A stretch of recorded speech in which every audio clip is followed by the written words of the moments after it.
das war natürlich für mich ganz eine schräge Vorstellung, dass wir in den Gebetskreis gingen. Wir sind immer vorgegangen, jeden Freitag, jeden Samstag. Bis ich 24, 25 Jahre alt war bin und dann hat sich mein Leben ein bisschen was gedreht. Ich bin dann viel laufen gegangen mit meinem Cousin.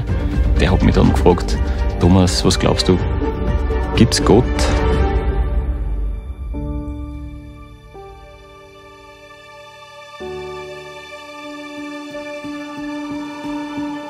Ja, ich bin da groß geworden in dem Ort. Da haben wir eine Landwirtschaft und ich habe 2 Geschwister. In der Kindheit war der Glaube sehr traditionell geprägt. Wir sind jeden Sonntag in die Kirche gegangen, haben immer Bett vor dem Essen und nach dem Essen und in der Adventzeit dann den Rosenkranz. Ja, ich habe sehr schöne Kindheit gehabt, sehr schöne Familienzeiten immer gehabt daheim. Viel draus gewesen, gespielt. Lauter so Dinge, die wirklich einfach wunderbar sind für Kinder.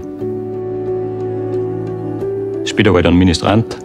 Und immer wieder hat es Kontakte gegeben zur Kirche, aber nicht so richtig intensiv jetzt. Mit 14, 15 Jahren ist dann das Fortgehen schon interessant geworden bei uns. Also wir sind immer fortgegangen, jeden Freitag, jeden Samstag. Oft dann auch am Donnerstag schon. Alkohol war ein großes Thema und wir haben wirklich immer viel Spaß gehabt in der Zeit.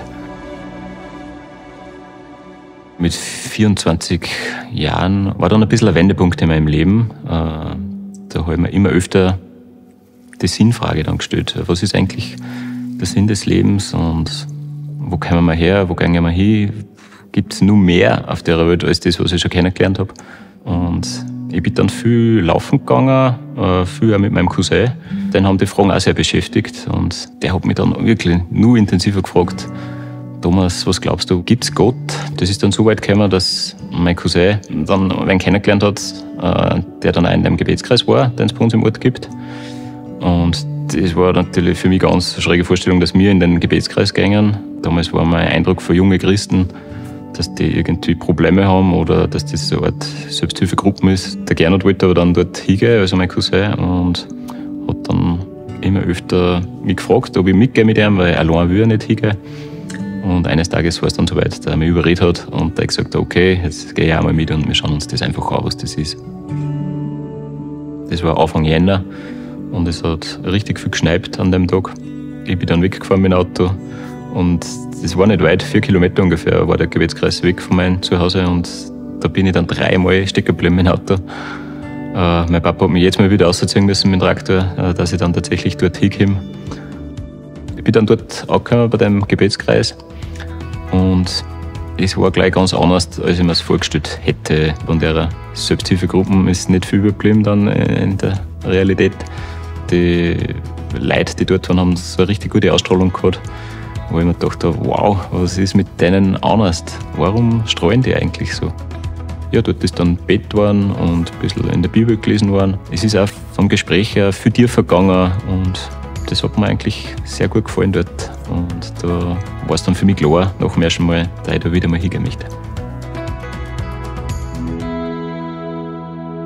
Halleluja, Halleluja, Halleluja, Halleluja. Ja, ich habe immer schon gern gesungen in meinem Leben, aber Lobpreis, das Wort war mir noch nicht bekannt, bis zu dem Zeitpunkt, wo wir dann im Gebetskreis waren. Und das hat mich von Anfang an sehr berührt und ich singe heute noch voll gern. Und das gibt mir richtig viel Kraft und inneren Frieden und das kann ich schwer beschreiben, wie das ist für mich, aber das taugt mir einfach richtig. Ungefähr 2-3 Monate nach unserem ersten Gebetskreis sind wir dann eingeladen worden nach Seefeld. Das habe ich noch extrem gut in Erinnerung. Wir sind da weggefahren am Freitag und haben schon Lobpreis gehört bei der Autofahrt. Es war so ein schöner Tag. Also wir haben die Schöpfung so schön wahrgenommen.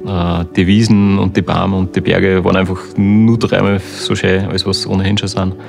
Und direkt dann vor Ort in Seefeld sind wir dann am Abend noch langlaufen gegangen bei Vollmond. Und das war echt der Moment, wo ich richtig gespürt habe, es gibt Gott. Also da hat er sich wirklich mir offenbart. Da ist er mir echt untergekommen und wir haben dann dort gemeinsam im Bett, ich und mein Cousin, zum ersten Mal so richtig, und haben einfach gespürt, Gott gibt und er liebt uns, so wie wir sind, mit all unseren Fehlern, die wir auch gemacht haben. Das war ein wunderschöner Abend und auch das ganze Wochenende.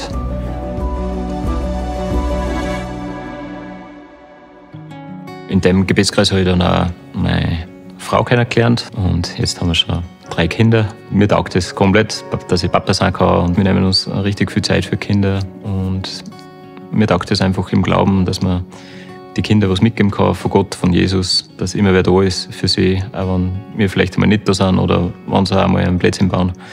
Und wenn man das mit der Familie teilen kann, das finde ich so wertvoll und schön. Unsere erste Tochter, sie hat viel geweint, gleich nach der Geburt, die ersten Wochen und Monate. Und da hat mir auch der Glaube sehr geholfen, dass ich einfach sagen konnte, Jesus, hilf mir jetzt, wo ich das Schreien schon nicht mehr hören kann. Und ich habe dann auch dort, selbst in dieser Zeit, so einen inneren Frieden gespürt, dass alles gut ist oder alles gut werden wird. Und ich habe es wieder voll geschätzt, dass mir Gott einfach geholfen hat, auch in dieser schwierigen Phase. Und dass er uns da durchgetragen hat. Ja, ich bin ein Imker, Hobby-Imker. Die Bienen faszinieren mich einfach sehr, wie sie zusammenleben in einem Staat und ja, wie das alles funktioniert. Das ist für mich einfach auch fast eine Art Gottesbeweis, dass Gott das einfach auch eingerichtet hat, dass die Lebewesen und die Tiere auch funktionieren und gemeinsame Aufgaben haben und auch in gewisser Weise uns Menschen dienen. Und mir taugt es einfach, die Verantwortung auch über die Bienen, dass man irgendwo auch dem Bienenvolk dient. Und so sehe ich meine ganze Rolle auch im Leben als Papa, einfach den Kindern zu dienen oder auch in der Pfarre, dass man einfach seine Zeit herschenkt für andere, für die Mitmenschen und natürlich auch für Gott. Dass man ein bisschen was zurückgibt von dem, was man geschenkt gekriegt hat. Das ist mir ganz wichtig. Ja, für mich als Papa war das einfach ein Riesenwunder, wie das erste, aber auch das zweite Kind geboren ist bei uns daheim. Das ist, glaube ich, für alle Väter eine richtig intensive Zeit, wo man richtig spürt, da gibt es einfach mehr, da gibt es eine Schöpfung dahinter. Das ist nicht nur Biologie, sondern ja, jedes Kind, das geboren wird, ist einfach ein Geschenk und ein Wunder, wo man nicht dankbar genug sein kann. Für das, dass man da selber mitwirken kann als Papa, das finde ich richtig schön und wertvoll auch für uns Männer.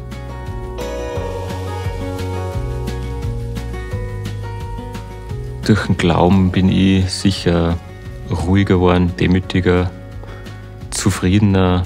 Bei all dem Chaos auf der Welt ist es für mich so ein großer Trost, dass uns Gott einfach einen Frieden schenkt, weil man einfach weiß, es gibt einen, der alles in der Hand hat, der schaut auf seine Welt und nicht alles verkommen lässt, aber man oft das Gefühl hat, es geht jetzt alles in die Brüche auf der Welt, aber Gott ist da und er regiert und er macht alles gut und es gibt ein Happy End für unser Leben. Und in meinem Leben war das einfach so, dass ich durch den Glauben an Gott ganz viel Hoffnung auch wieder gekriegt habe, dass man nicht, wenn wir sterben, irgendwie verwesen in einem Grab, sondern dass wir auferstehen können, dass wir weiterleben, dass wir das ewige Leben haben im Himmel, wo es dann schön sein wird. Das ist für mich die große Hoffnung für mein eigenes Leben, aber auch für mein ganzes Umfeld. Ich wünsche mir, dass noch viele Menschen die Hoffnung entdecken und diesen Frieden und diese Freude spüren dürfen.